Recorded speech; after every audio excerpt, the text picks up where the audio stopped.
সেটা কি আপনারা প্রশংসা করবেন না? আমি মনে করছিলাম বিরোধী দল থেকে হাততালি পাবো।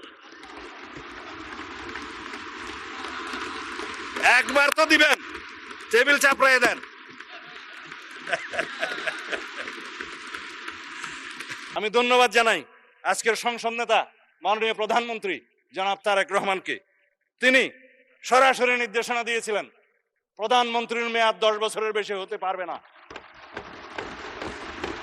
যদিও গভর্নমেন্ট ইন ওয়েটিং হিসাবে তিনি জানতেন বাংলাদেশের জনগণ দেশনেত্রী বেগম খালেদা জিয়া তখন জীবিত, হয় তাকে অথবা কোনো কিছু হলে তারও বর্তমানে আমাদের নেতা জনাব তারেক রহমানকে প্রধানমন্ত্রী এই দেশের মানুষ বানাবেন।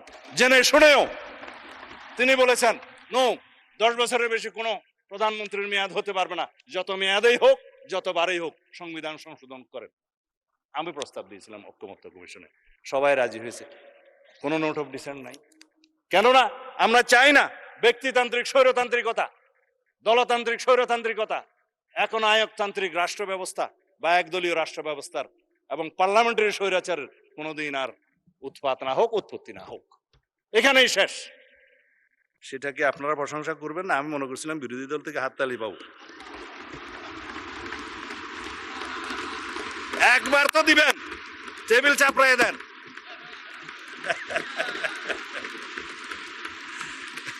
আচ্ছা, আমার সময় চলে যাচ্ছে, মানে স্পিকার আপনি একটু খেয়াল রাখবেন। প্রধানমন্ত্রী একই সাথে লিডার অফ দি হাউস হতে পারবেন কি পারবেন না প্রশ্ন উঠছে, দলীয় প্রধান হতে পারবে কি পারবে না প্রশ্ন উঠছে। দফা 15 এই জুলাই জাতীয় সনদের এখানে কিছু কিছু নোট অফ ডিসেন্ট দিয়েছে।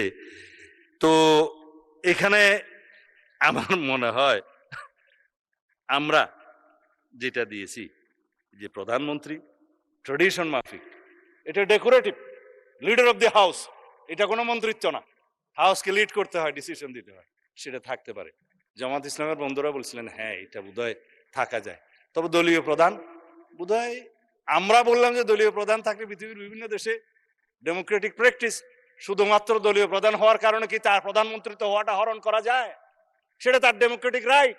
সুতরাং আমরা বলেছি দলীয় প্রধান প্রধানমন্ত্রী হবেন কি হবেন না সেটা তার রাইট, তার ডেমোক্রেসির উপর, গণতান্ত্রিক অধিকারের উপর হস্তক্ষেপ করা যাবে না। সুতরাং আমরা নোট অফ ডিসেন্ট দিয়েছি।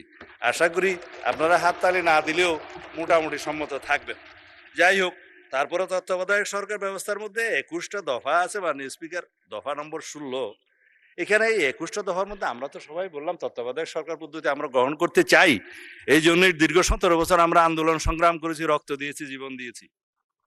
কিন্তু গঠন প্রণালী নিয়ে 2-1টা দফায় বিরোধী দলীয় বন্ধুদের সাথে আমাদের একটু আলোচনা প্রয়োজন।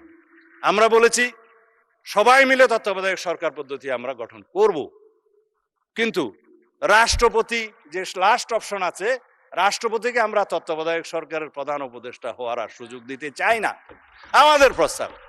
কিন্তু সর্বশেষ পদ্ধতি হিসাবে জুডিশিয়ারিকে বাদ রেখে আর কোনো বিকল্প প্রস্তাব আমরা নিতে পারি কি না সেটা আমরা জাতীয় সংসদে আলাপ আলোচনার মধ্য দিয়ে বের করব।